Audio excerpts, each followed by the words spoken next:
Hello students, स्वागत है आप सभी का आज के इस वीडियो लेक्चर में। और आज हम कवर करने वाले हैं अपना क्लास 10th का chapter number 3।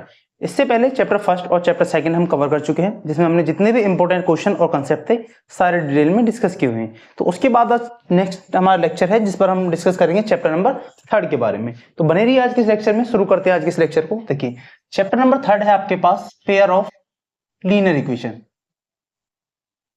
Pair of linear equations with two variable, या फिर इन टू वेरिएबल हो सकता है, टू वेरिएबल्स। ठीक है, तो ये आपका चैप्टर का नाम है, जिसमें अगर हम लीनियर इक्वेशन की बात करें तो सबसे पहले हमारी जो इक्वेशन होगी कुछ इस टाइप की होगी, ax plus B Y plus C is equal to 0। तो जो इक्वेशन हमने लिखी है ax plus B Y plus C equal to 0, तो ये हमारे पास क्या है, एक लीनियर इक्वेशन है। यहां डाल देंगे ये क्या है, एक लीनियर इक्वेशन। ठीक है, अब इस लीनियर इक्वेशन क्या क्या बातें हैं। देखिए, आपको x के साथ में a दिख रहा है, y के साथ में b दिख रहा है। तो जो a और b है और साथ में c, ये सभी कॉन्स्टेंट्स है। यहां पर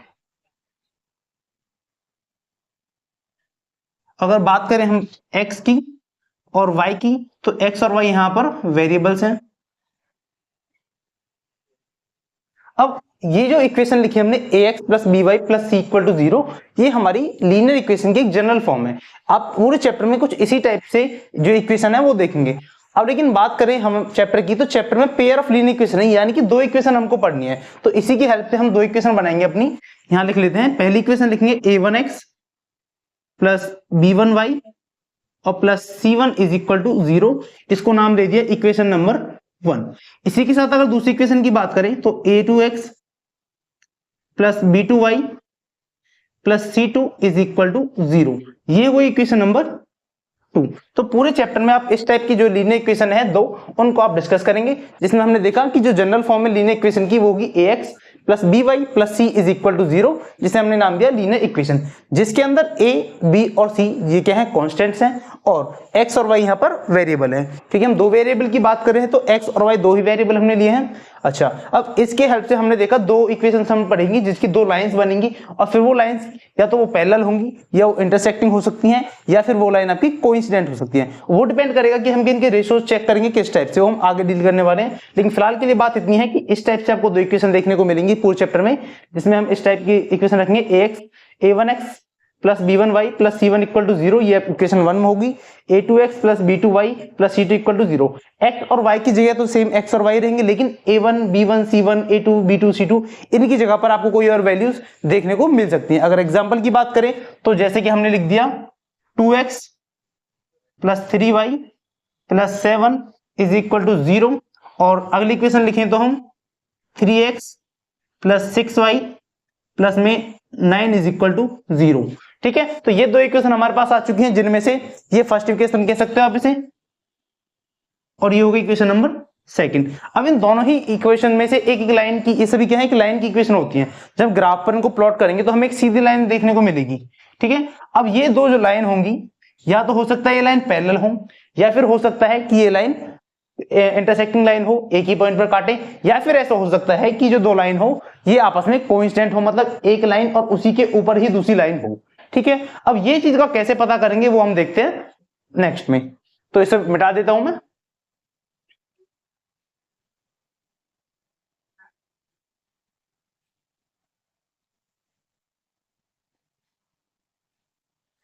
देखिए, अब हम देखते हैं कि हमारी जो लाइन होंगी पैरेलल कब होंगी, इंटरसेक्टिंग कब होंगी, और कोइंसिडेंट लाइन कब होंगी। तो सबसे पहले हम वही दो इक्वेशन लिख लेते हैं, जिसमें हमारे पास क्या था, a1x plus b1y plus c1 is equal to 0, ये था इक्वेशन नंबर 1। ऐसे ही यहां पर था a2x plus b2y plus c2 is equal to 0, ये थी इक्वेशन नंबर 2। अब आपको दिख रहा होगा कि x का कोएफिशिएंट इधर तो a1 है और इधर x का कोएफिशिएंट है a2, तो हम यहां से a1 अपॉन a2 की वैल्यू निकाल लेंगे, जो भी वैल्यू यहाँ होगी उसके अपॉन में a2 की वैल्यू रख देंगे, और इनको अगर किसी नंबर से कट रहे हैं तो काट देंगे, ये रेशियो निकाल लेंगे। फिर हम साथ ही साथ में निकालेंगे b1 अपॉन B2 रेशियो, और ऐसे ही निकालेंगे C1 अपॉन C2 रेशियो। तो तीनों के तीनों रेशियोज हम फाइंड कर लेंगे, फाइंड रेशियोज। ये 3 जो रेशियोज हैं इनको हम फाइंड कर लेंगे, ठीक है। अब इन तीनों रेशियोज को फाइंड करने के बाद सबसे पहला जो पॉइंट बनता वो ये कि अगर A1 अपॉन A2 ये इक्वल आ जाए B1 अपॉन B2 के, और ये भी इक्वल आ जाए C1 अपॉन C2 के, यानी कि तीनों के तीनों जो रेशियो हैं वो आपस में इक्वल आ जाए। अगर तीनों रेशियो इक्वल आते हैं तो उस केस में आपके पास क्या कंडीशन होती है वो देख लेते हैं। तो सबसे पहली जो कंडीशन है कि A1 अपॉन A2 ये इक्वल है B1 अपॉन B2 के, और ये इक्वल है C1 अपॉन C2 के। हमने सबसे पहले दो लाइन की इक्वेशन देखी, A1x plus B1y plus C1 equal to 0, दूसरी है A2x plus B2y plus C2 equal to 0। फिर हमने इनके कोएफिशिएंट जो है A1 और B1 upon A2, B1 upon B2 और C1 अपॉन C2 के रेशियोज निकाले। फिर हमने देखा कि जो रेशियोज हैं वो तीनों के तीनों रेशियो ही आपके इक्वल आ चुके हैं, और अगर ये तीनों के तीनों रेशियो इक्वल आते हैं तो इस केस में जो लाइन होती है ये होती है कोइंसिडेंट लाइन। ऐसी लाइन को बोलते हैं लाइन आर कोइंसिडेंट, ठीक है, कोइंसिडेंट लाइंस। कोइंसिडेंट लाइन का मतलब है कि अगर ये कोई लाइन है, जो दूसरी लाइन होगी वो भी इसी लाइन के बिल्कुल ऊपर के ऊपर आ जाएगी, तो ऐसी लाइंस को बोलते हैं कोइंसिडेंट लाइन, ठीक है। आ रही इतनी बात समझ में? एक बार से आप नोट करना चाहें तो नोट कर ले, फिर आगे बढ़ते हैं हम।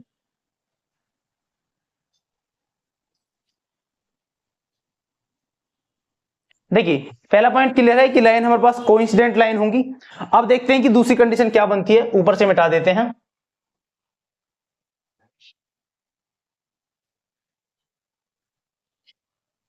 ये इसका जो डिजाइन से इसको हटा देते हैं। उसके बाद एक कंडीशन यहां लिख लेते हैं, कंडीशन नंबर 2।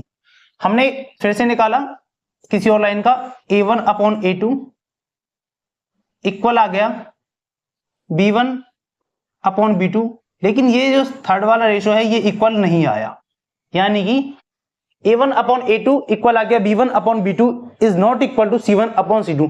अब दूसरी कंडीशन ये कहती है कि आपके पहले दो रेशियो तो इक्वल आ रहे हैं, लेकिन जो थर्ड का रेशियो है थर्ड वाले का वो उसके इक्वल नहीं आ रहा। तो ऐसे केस में जो लाइन होती है ऐसी लाइन को बोलते हैं पैरेलल लाइंस। यहां लिख देते हैं लाइंस आर पैरेलल या फिर पैरेलल लाइंस। और पैरेलल लाइंस कौन सी होती हैं? इस टाइप की लाइन, जो लाइन आपस में कभी भी एक दूसरे को नहीं काटती है, ऐसी लाइन को बोलते हैं हम पैरेलल लाइन, ठीक है। ये तो होगी दूसरी कंडीशन। अब एक कंडीशन और है लास्ट में, ऐसा हो सकता है कि आपने A1 अपॉन A2 निकाला और वो पहले ही B1 अपॉन B2 के इक्वल नहीं आया, ठीक है। ये B1 अपॉन B2 के इक्वल नहीं आया, तो इस केस में जो हमारी लाइन होती है ऐसी लाइन को बोलते हैं हम इंटरसेक्टिंग लाइन,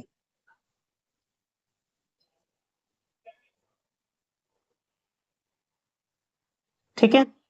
और इंटरसेक्टिंग लाइन का मतलब होता है कि ये दो लाइन है और ये लाइन आपस में किसी भी एक पॉइंट के ऊपर एक दूसरे को काट रही हैं, और इसी पॉइंट को बोलते हैं इंटरसेक्टिंग पॉइंट, ठीक है। तो तीन टाइप की हमने लाइन देखी है। पहली लाइन ये रही कि A1 upon A2, B1 upon B2 और C1 अपॉन C2 तीनों के तीनों ही बराबर आ जाते हैं, तो उस केस में लाइंस को बोलते हैं हम लाइंस आर कोइंसिडेंट लाइन, यानी एक ही लाइन के ऊपर ही दूसरी लाइन है। और ऐसी लाइन, एक बात ध्यान रखना, जब ये एक लाइन ही के ऊपर दूसरी लाइन है तो ऐसी लाइन एक दूसरे को बहुत सारी जगह पर काटती है, मतलब कि जितने भी पॉइंट्स होंगे लाइन जहां तक भी होंगी, यहां पर भी, यहां पर भी, यहां पर, हर जगह पर, बहुत जगह पर एक दूसरे को टच करती हैं। तो ऐसी लाइन के होते हैं infinite many solution, infinite many solution, ठीक है। तो जो लाइन कोइंसिडेंट लाइन होती हैं वो एक दूसरे को एक से ज्यादा लाइन पर काटती हैं, और ऐसे केस में इस लाइन को हम बोलते हैं कोइंसिडेंट लाइन। और ऐसी लाइन के होते हैं इनफाइनाइटली मैनी सॉल्यूशन, मतलब एक से ज्यादा सॉल्यूशन लाइन के होते हैं, बहुत सारे होते हैं, ठीक है। उसके बाद हमने देखा था सेकंड लाइन जो कि थी A1 upon A2 is equal to B1 upon B2 is not equal to C1 upon C2, यानी कि पैरेलल लाइंस बनती है। अब आप देखोगे कि ये पैरेलल लाइन कभी भी एक दूसरे को नहीं काटेंगी, और अगर ये लाइन एक दूसरे को नहीं काटती है तो ऐसे केस में हमारे पास कोई सॉल्यूशन नहीं होता और हम लिख देते हैं नो सॉल्यूशन, ठीक है। जब एक दूसरे को काटेंगे नहीं तो कोई सॉल्यूशन निकलेगा नहीं, ठीक है। अब बात करते हैं लास्ट वाले की A1 upon A2 is not equal to B1 upon B2, यानी कि ये जो लाइन है इंटरसेक्टिंग लाइन है और केवल एक ही पॉइंट पर काट रही है, तो ऐसी लाइन का होता है सिर्फ और सिर्फ एक सॉल्यूशन। लिखेंगे एग्जैक्टली वन सॉल्यूशन। ठीक है, तो जो हमारी इंटरसेक्टिंग लाइन होगी उन लाइन का सिर्फ और सिर्फ एक ही सॉल्यूशन होता है। ठीक है, तो ये तो रही हमारी लाइंस के बारे की, जो लाइंस की जो बातें थी कि लाइंस पैरेलल होंगी या इंटरसेक्टिंग लाइन होंगी या कोइंसिडेंट लाइन होंगी। तो एक बार आप वीडियो को पॉज करके, मैं हट जाता हूं साइड में, आप अपने इनको जो भी अगर आप उतारना चाहते हैं तो उतार सकते हैं, उसके बाद हम आगे की जो कंसेप्ट है उस पर मूव करेंगे।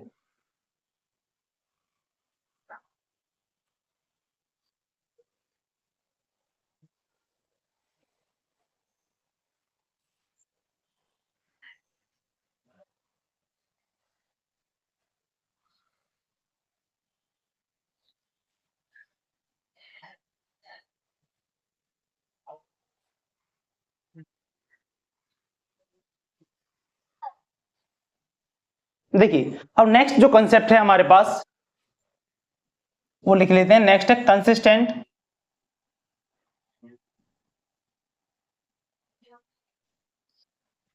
एंड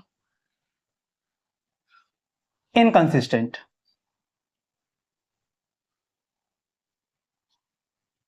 ठीक है, यानी कि कंसिस्टेंट लाइन कौन सी होंगी और इनकंसिस्टेंट लाइन कौन सी होंगी। अब इसके बारे में और देख लेते हैं कि ये दोनों लाइन किस टाइप की होती हैं।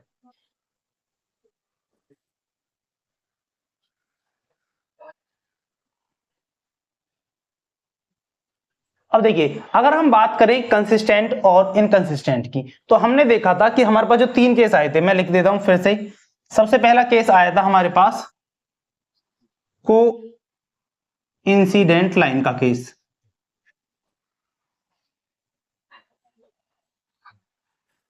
कोइंसिडेंट लाइन में क्या था, यहां लिख लेंगे infinitely many solution.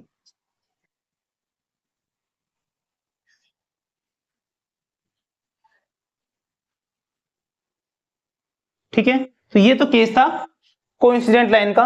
Number 2 case था हमारे पास पैरेलल लाइन का।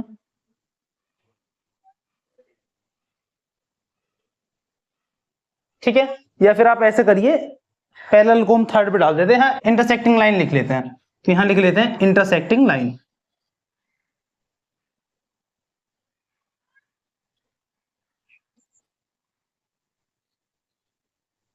ठीक है, और इंटरसेक्टिंग लाइन में सिर्फ एग्जैक्टली वन सॉल्यूशन था, एग्जैक्टली वन सॉल्यूशन। ठीक है, और उसके बाद हम थर्ड पर डाल लेते हैं अपना जो हमारा केस था पैरेलल लाइंस का। पैरेलल लाइंस, अब पैरेलल लाइंस में क्या था, नो सॉल्यूशन। अब बात करते हैं फिर से अपने टॉपिक पर, कंसिस्टेंट एंड इनकंसिस्टेंट। यहाँ लाइंस और लिख देते हैं लाइंस। अब कंसिस्टेंट और इनकंसिस्टेंट का मतलब क्या होता है कि अगर किसी भी दो लीनियर इक्वेशन का जो पेयर है, अगर उनका सॉल्यूशन निकलता है, ध्यान से सुनना मेरी बात, अगर दो जो हमारी पेयर ऑफ लीनियर इक्वेशन है उनका आपने सॉल्यूशन देखा, उनको पता किया कि अगर उनका कोई सॉल्यूशन निकलता है, चाहे एक हो चाहे ज्यादा हो, अगर सॉल्यूशन निकलता है तो उस केस में हम बोलते हैं कंसिस्टेंट पेयर ऑफ लाइन। ठीक है, यानी कि the pair of line is consistent. अगर सॉल्यूशन नहीं निकलता है, ठीक है, तो उस केस में होता है इनकंसिस्टेंट लाइन। ठीक है, अब यहां पर अगर देखिए जो 3 केस निकले थे, एक में था इनफाइनाइटली मेनी सॉल्यूशन और एक में था एग्जैक्टली वन सॉल्यूशन, लेकिन दोनों ही केस में सॉल्यूशन निकल रहा है। इसका मतलब जो दोनों पेयर हैं ये कैसे हैं, ये है consistent, consistent pair of line. ठीक है, क्योंकि इन दोनों ही केस में इक्वेशंस का सॉल्यूशन निकल रहा है, तो ऐसे केस में जब इक्वेशन का सॉल्यूशन निकल जाता है तो हम बोलते हैं जो पेयर ऑफ लाइन है वो कैसा है, कंसिस्टेंट है। लेकिन अगर बात करें जब सॉल्यूशन नहीं निकलता, जैसे कि पैरेलल लाइन, तो ऐसे केस में होता है इनकंसिस्टेंट पेयर ऑफ इक्वेशन।